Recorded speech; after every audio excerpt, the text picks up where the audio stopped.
सुबह का अखबार दरवाजे पर गिरते ही घर की नींद टूट गई। पहले पन्ने पर मोटी हेडलाइन थी, एक वकील की जनहित याचिका से देश भर में पुलिस जवाबदेही पर सवाल। रीमा शर्मा ने अखबार उठाया, बिना चश्मा लगाए हेडलाइन पढ़ी और हल्की सी मुस्कान उसके होठों पर आकर रुक गई। वह मुस्कान खुशी की नहीं थी, वह एक लंबे इंतजार की थकान थी। रीमा देश की जानी मानी प्रशासनिक सेवा की अधिकारी इस समय राज्य सचिवालय में तैनात थी। सख्त, अनुशासित और नियमों की किताब, यही उसकी पहचान थी। पर घर के भीतर उसकी पहचान एक बेटी, एक बहन और एक बहू की थी जो अक्सर अनदेखी रह जाती थी। ड्राइंग रूम में शोर बढ़ गया। फिर वही वकील, पिताजी ने गुस्से से अखबार मोड़ा। पुलिस को बदनाम करने का ठेका ले रखा है, पता नहीं किसके इशारे पर काम कर रहा है। रीमा चुप रही। माँ ने आंखों से इशारा किया, मत बोलो। घर में बोलना अक्सर गलत समझा जाता था। उसी शहर के दूसरे छोर पर एक साधारण सा आदमी अदालत की सीढ़ियाँ चढ़ रहा था। नाम आरव वर्मा, पेशे से वकील, पर शहर की नजरों में मुसीबत। केस के बाद केस, जनहित याचिकाएं, पुलिस की मनमानी पर सवाल और हर सवाल के बाद उसे बदतमीज, अहंकारी और सिस्टम विरोधी कहा जाता। आज भी अदालत में वही हुआ। इंस्पेक्टर शेखावत, जिनकी पकड़ राजनीति तक फैली थी, ने अदालत के बाहर आरव को घूरते हुए कहा, ज्यादा उड़ मत वकील साहब, सिस्टम तुम्हें कुचलना जानता है। आरव मुस्कुराया, वही मुस्कान जो सामने वाले को और चिढ़ा दे। सिस्टम नहीं इंस्पेक्टर, लोग कुचलते हैं और लोग ही बदलते भी हैं। शेखावत ने अपनी ताकत का गलत इस्तेमाल करने में देर नहीं की। उसी शाम आरव के छोटे भाई को झूठे केस में उठा लिया गया। घर में हड़कंप मच गया। माँ रोती रही, पड़ोसी दरवाजे बंद करते रहे। यही था समाज, तमाशा देखो, साथ मत दो। उधर सचिवालय में रीमा के सामने वही फाइल आई, आरव के भाई की गिरफ्तारी। केस कमजोर था पर सिफारिशें मजबूत। उसकी सहयोगी ने धीरे से कहा, मैडम ऊपर से दबाव है, साइन कर दीजिए। रीमा ने फाइल बंद कर दी। कानून दबाव से नहीं चलता, उसने ठंडे स्वर में कहा। घर लौटकर उसे पता चला कि वही मुसीबत वाला वकील आरव उसके अपने परिवार से जुड़ा है। वह उसके पति के छोटे भाई का बेटा था, जिसे सालों पहले निकम्मा कहकर घर से दूर कर दिया गया था। डिनर टेबल पर पिताजी बोले, अगर वो लड़का पकड़ा गया है तो जरूर कुछ किया होगा। रीमा पहली बार बोली, अगर गलत पुलिस ने किया हो तो। कमरा चुप हो गया। रात को आरव को एक गुमनाम कॉल आया, अगर जिंदा रहना है तो केस वापस ले लो। आरव ने खिड़की से बाहर अंधेरे को देखा और धीमे से कहा, अब बहुत देर हो चुकी है। कैमरा,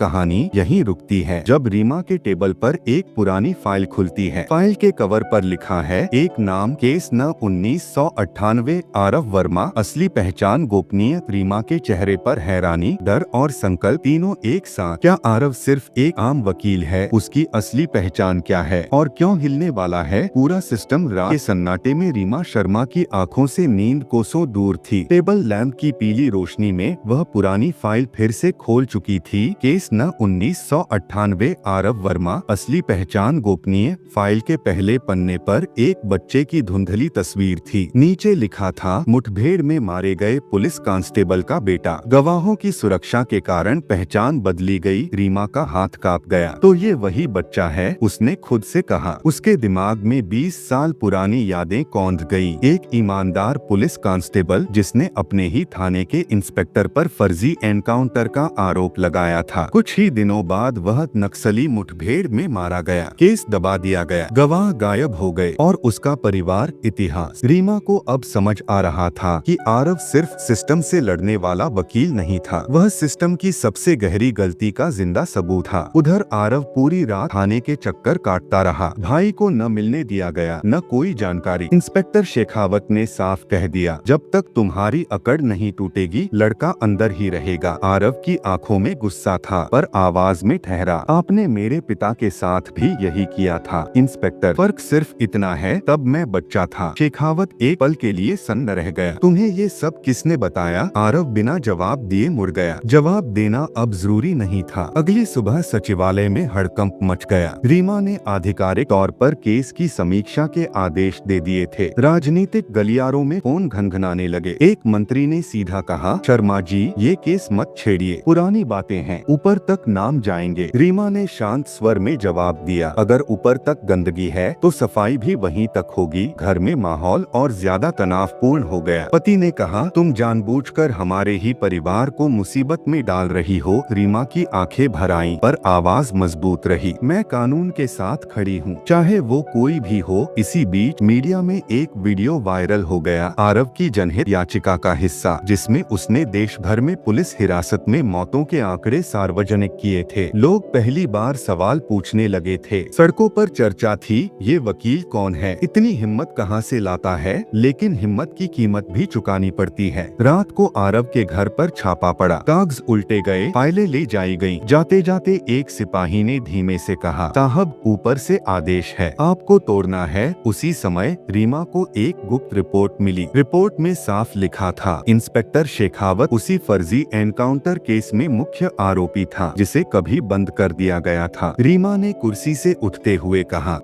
अब ये सिर्फ एक केस नहीं रहा। उस दृश्य पर रीमा और आरव पहली बार आमने सामने खड़े हैं। रीमा फाइल आगे बढ़ाती है और कहती है, तुम अकेले नहीं हो, लेकिन जो सच बाहर आएगा वो कई घर जला सकता है। आरव उसकी आंखों में देखता है और पूछता है, क्या आप सच का बोझ उठाने को तैयार हैं? मैडम, रीमा बिना झिझक जवाब देती है, मैं उसी बोझ के लिए इस कुर्सी पर बैठी हूँ। क्या रीमा और आरव की ये साझेदारी सिस्टम को हिला पाएगी? और क्या शेखावत चुप बैठेगा? सच कभी धीरे नहीं आता, वह तूफान की तरह आता है और सबसे पहले अपने ही लोगों को उड़ा ले जाता है। रीमा शर्मा की गाड़ी सचिवालय के गेट से अंदर दाखिल हुई तो माहौल बदला था। सुरक्षा ज्यादा, चेहरों पर डर और कानों पर मोबाइल। कल रात की बैठक के बाद हर किसी को अंदाजा हो चुका था, अब मामला दबेगा नहीं। कॉन्फ्रेंस रूम में रीमा ने पहली बार आधिकारिक जांच समिति के सामने वो फाइल रखी जिसे 20 साल से बंद रखा गया था। फर्जी एनकाउंटर, गवाहों की हत्या और पहचान बदलकर जिंदा बचा एक बच्चा। उसने साफ शब्दों में कहा, उस बच्चे का नाम आज आरव वर्मा है। कमरे में सन्नाटा छा गया। एक वरिष्ठ अधिकारी ने धीमे से पूछा, अगर ये सच साबित हो गया तो? रीमा ने उसकी बात काट दी, तो पुलिस की जवाबदेही सिर्फ कागज पर नहीं, जमीन पर दिखेगी। उधर आरव की मुश्किलें बढ़ती जा रही थीं। भाई को जमानत तो मिल गई थी, लेकिन धमकियां लगातार आ रही थीं। माँ ने रोते हुए कहा, बेटा अपने पिता की तरह मत बनो, सच बहुत महंगा पड़ता है। आरव ने माँ के हाथ थामे, अगर हम चुप रहे तो यही कीमत अगली पीढ़ी चुकाएगी। इंस्पेक्टर शेखावत को अब खतरा महसूस होने लगा था। उसने अपने राजनीतिक संपर्कों को सक्रिय किया। एक बड़े व्यवसायी जिनका नाम हर घोटाले में फुसफुसाहट बनकर आता था, ने शेखावत से कहा, ये आग अगर ऊपर तक पहुंची तो हम सब जलेंगे, कुछ भी करो पर वकील को रोक दो। उसी रात आरव पर हमला हुआ। अंधेरी सड़क, तेज रफ्तार गाड़ी और अचानक ब्रेक। आरव बच गया, लेकिन संदेश साफ था। अगली सुबह मीडिया में शोर मच गया, सच बोलने की सजा, क्या एक वकील की जान खतरे में है? रीमा ने प्रेस के सामने पहली बार बयान दिया, कानून की रक्षा करने वालों को डराया जा रहा है, यह अस्वीकार्य है। घर लौटते ही उसे एक और झटका लगा। पति ने साफ कह दिया, अगर तुमने ये जांच नहीं रोकी तो हमारा रिश्ता नहीं बचेगा। रीमा की आंखों में आंसू थे, पर आवाज में कोई कंपन नहीं। अगर मेरा पद, मेरा घर, मेरा रिश्ता सब सच से ऊपर हैं, तो मैं सब खोने को तैयार हूँ। इसी बीच आरव ने अदालत में एक और याचिका दायर कर दी, देश भर में हिरासत में मौतों की स्वतंत्र जांच की मांग। यह सिर्फ शेखावत का मामला नहीं रहा था, यह राष्ट्रीय बहस बन चुका था। रात को रीमा को एक गुप्त संदेश मिला, आप जिस रास्ते पर हैं, वहाँ से लौटना आसान है, आगे मौत है। रीमा ने फोन बंद किया और खिड़की से बाहर देखा। मौत से डरकर अगर लौट जाए तो जिंदा रहने का मतलब क्या?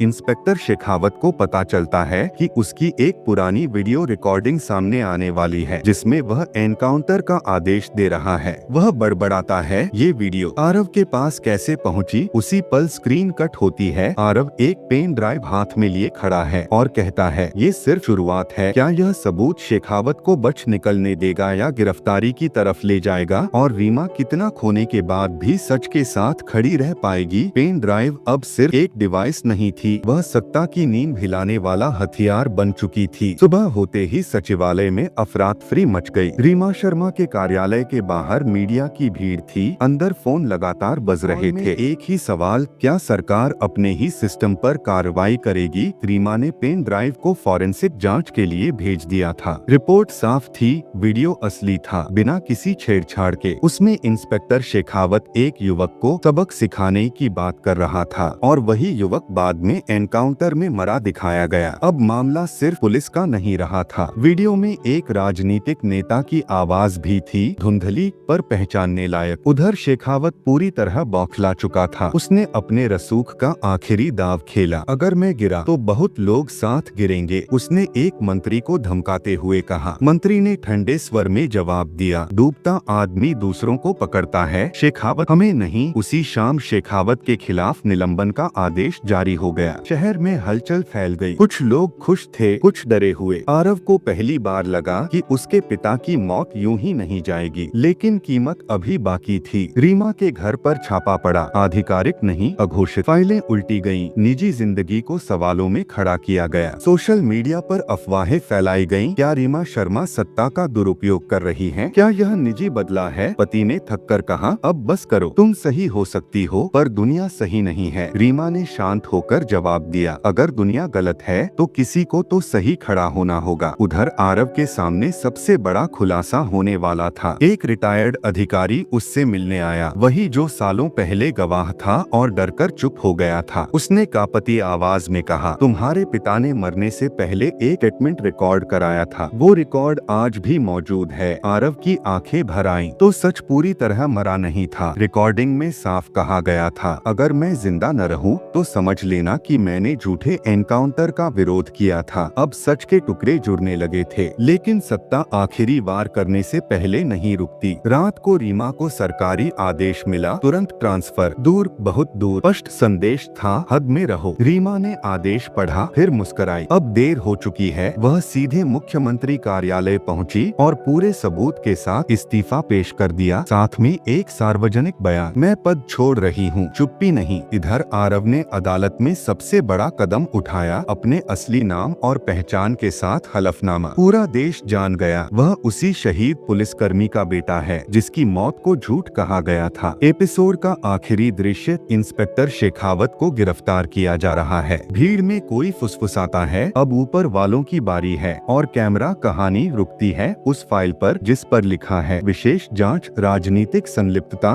क्या सच सचमुच पूरी जीत पाएगा या सत्ता आखिरी चाल चलने वाली है? सच जब दरवाजा खटखटाता है तो सत्ता सबसे पहले पर्दे गिराती है, लेकिन इस बार पर्दे बच नहीं पाए। शेखावत की गिरफ्तारी के बाद देश भर में हलचल थी। न्यूज चैनलों पर एक ही सवाल गूंज रहा था, क्या अब राजनीति भी कटघरे में आएगी? विशेष जांच समिति की रिपोर्ट सार्वजनिक होने से पहले ही दबाव बनने लगा। बड़े नाम, बड़ी कुर्सियां और बड़े डर। कई कोशिशें हुई कि रिपोर्ट के कुछ हिस्से संवेदनशील बताकर हटा दिए जाएं, लेकिन अब खेल बदल चुका था। रीमा शर्मा अब पद पर नहीं थी, पर उसकी आवाज पहले से ज्यादा मजबूत थी। उसने सुप्रीम कोर्ट में एक शपथ पत्र दायर किया, पूरे सबूतों के साथ। जब तक मैं अधिकारी थी मैंने सिस्टम के भीतर से लड़ा, अब नागरिक के रूप में सच के साथ खड़ी हूँ। उसका इस्तीफा प्रेरणा बन चुका था। देश के अलग अलग हिस्सों से अधिकारी, वकील और आम लोग खुलकर सामने आने लगे। चुप्पी टूटने लगी थी। उधर आरव अदालत के गलियारे में खड़ा था, इस बार एक अकेला वकील नहीं बल्कि एक प्रतीक बनकर। मीडिया ने पूछा, आपका अगला कदम क्या है? आरव ने शांत स्वर में कहा, ये लड़ाई बदले की नहीं, व्यवस्था की है। कोर्ट में वह दिन ऐतिहासिक बन गया। विशेष जांच समिति ने साफ कहा, फर्जी एनकाउंटर केवल एक अपराध नहीं बल्कि सत्ता के संरक्षण में किया गया संगठित कृत्य था। एक पूर्व मंत्री और एक बड़े व्यवसायी का नाम आधिकारिक तौर पर दर्ज हुआ। कोर्ट रूम में सन्नाटा था। पहली बार ताकतवर लोग जवाब देने की स्थिति में थे। इसी बीच आरव के पिता की रिकॉर्ड की गई आखिरी गवाही अदालत में चलाई गई। वह आवाज जो 20 साल पहले दबा दी गई थी, अब पूरे देश ने सुनी। आरव की मां की आंखों से आंसू बह निकले। इस बार डर के नहीं, सम्मान के। फैसला आया, इंस्पेक्टर शेखावत को उम्र कैद, राजनीतिक संरक्षण की न्यायिक जांच और सबसे अहम, देश भर में पुलिस हिरासत और मुठभेड़ों की स्वतंत्र निगरानी व्यवस्था। यह जीत किसी एक की नहीं थी। रीमा और आरव आखिरी बार एक सार्वजनिक मंच पर आमने सामने आए। रीमा ने कहा, ताकत पद से नहीं, जिम्मेदारी से आती है। आरव ने जवाब दिया, और जिम्मेदारी सच से। घर लौटकर रीमा ने वर्षों बाद सुकून की सांस ली। रिश्ता टूट गया था, पद चला गया था, पर आईने में वह खुद से नजरें मिला सकती थी। आरव ने एक छोटा सा बोर्ड अपने चैम्बर के बाहर लगवाया, कानून बदले के लिए नहीं, जवाबदेही के लिए। एक थाने में नया नोटिस बोर्ड लगाया जा रहा है, हिरासत में प्रत्येक कार्रवाई रिकॉर्ड होगी, हर वर्दी जवाबदेह होगी। भीड़ में एक बच्चा अपने पिता से पूछता है, पापा, वकील अंकल हीरो हैं? पिता मुस्कुराकर कहता है, नहीं बेटा, हीरो वो है जो गलत देखकर चुप न रहे। स्क्रीन कहानी इन शब्दों पर थमती है। सिस्टम तब बदलता है जब डर की जगह सवाल खड़े होते हैं। सत्ता कितनी भी मजबूत क्यों न हो, सच को दबा नहीं सकती। और जब एक व्यक्ति भी सही के साथ खड़ा हो जाए तो पूरा सिस्टम जवाबदेह बन सकता है।